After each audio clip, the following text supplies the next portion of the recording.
ముఖ్యమంత్రి చంద్రబాబు నాయుడు పైకి బెల్ట్ షాపులు పెడితే తాట తీస్తామంటారు. కలెక్టర్లు అధికారులతో సమావేశాల్లో బెల్ట్ షాపులుంటే మర్యాదగా ఉండదని హెచ్చరిస్తారు.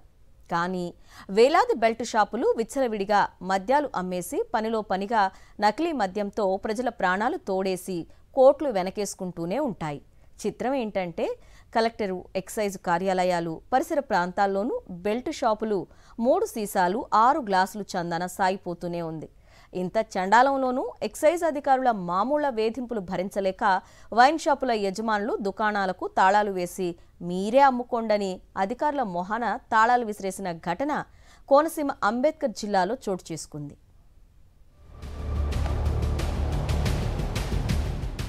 ప్రజల్ని పీకల దాకా తాగించేస్తే ఎన్నికల హామీల అమలు గురించి నిలదీయరనుకున్నట్లుంది చంద్రబాబు నాయుడి ప్రభుత్వం. అందుకే మద్యం అమ్మకాలు విచ్చలవిడిగా జరిగేలా నిర్ణయాలు తీసుకున్నారు. ఎక్కడ పడితే అక్కడ మద్యం షాపులు, అవి చాలవన్నట్లు ఊరికి 25కి పైగా బెల్ట్ షాపులు. మద్యం దొరకని వీధి అనేది ఏపీలో లేదంటే అతిశయోక్తి కాదు.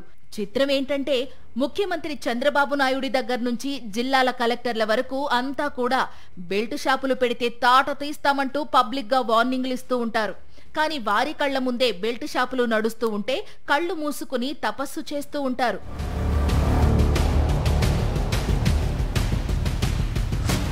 ఉమ్మడి తూర్పుగోదావరి జిల్లాలో పరిస్థితి అయితే మరీ దారుణం. వైన్ షాపులు, పర్మిట్ రూమ్లు, బెల్ట్ షాపులతోనే కుటుంబాలను నాశనం చేస్తున్నారు. ఇవి చాలవన్నట్లు నకిలీ మద్యం తయారీ ముఠాలు పేట్రేగిపోతున్నాయి. ఫిర్యాదులు వస్తే అరకొరగా దాడులు జరిపే ఎక్సైజ్ అధికారులు కఠిన చర్యలు తీసుకోవడం లేదు. అందుకే అధికారుల బెదిరింపులను లిక్కర్ మాఫియాలు ఖాతరు చేయడం లేదు. కొద్ది రోజుల క్రితం కలెక్టర్ అధికారులతో భేటీ అయ్యారు. ఎక్కడా బెల్ట్ షాపులు ఉండడానికి వీల్లేదన్నారు. అయితే కలెక్టరేట్ పరిసర ప్రాంతాల్లోనే లెక్కకు మించి బెల్ట్ షాపులు ఉన్నా పట్టించుకోవడం లేదు. గత 3 రోజుల క్రితం డాక్టర్ బాబాసాహెబ్ అంబేద్కర్ కోనసీమ జిల్లా కలెక్టర్ గారు అయినటువంటి మహేష్ కుమార్ గారు ఒక పత్రికా ప్రకటన విడుదల చేశారు.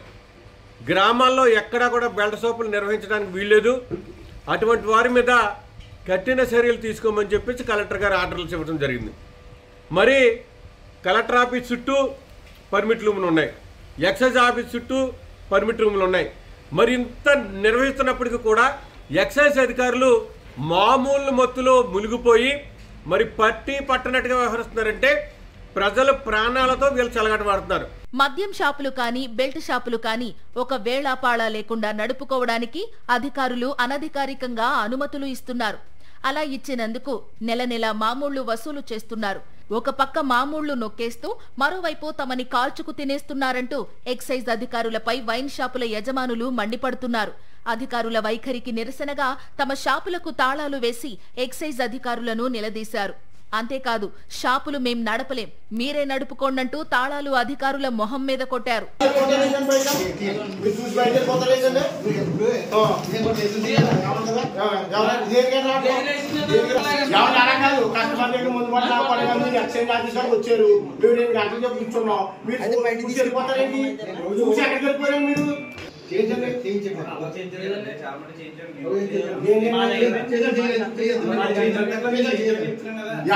కాదు ఇప్పుడు అన్ని కాదు, మీరు మమ్మల్ని షాప్ లో ఎక్కించి వచ్చేసారు. షాప్ లో ఎక్కించి వచ్చి మేము వచ్చిన ఉన్నాం. మీరు మమ్మల్ని చూసి అందరూ వాళ్ళు తీసుకొద్దాం వస్తారు.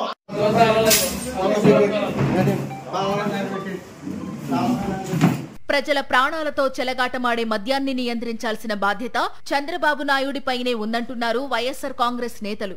లేని పక్షంలో ప్రజల్లోంచే తిరుగుబాటు రావడం ఖాయమని వారు హెచ్చరిస్తున్నారు.